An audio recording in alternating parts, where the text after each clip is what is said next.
Naghain na ng petisyon sa Korte Suprema kahapon ng kampo nila Senator Alan Peter Cayetano at iba pang mga kapwa senador upang hilingin na ideklarang null and void o walang bisa ang isinagawang sesyon sa Senado noong June 3. Matatandaan na nagdaos ng sesyon ng Senado noong 3 ng Hunyo matapos na dumalo si Senator Francis Chis Escudero at mabuo ang 12 attendance ng mga senador.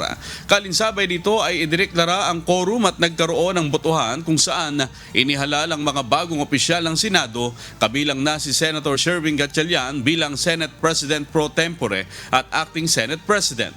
Bukod sa pagiging null and void ng sesyon noong June 3, nais rin ng Cayetano Block na ipawalang bisa sa Korte Suprema ang nangyaring quorum noon.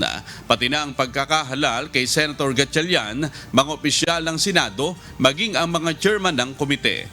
Ayon sa Cayetano Block, dumulog sila sa Supreme Court upang maprotektahan ang independence ng Senado at masiguro na nasusunod ang konstitusyon.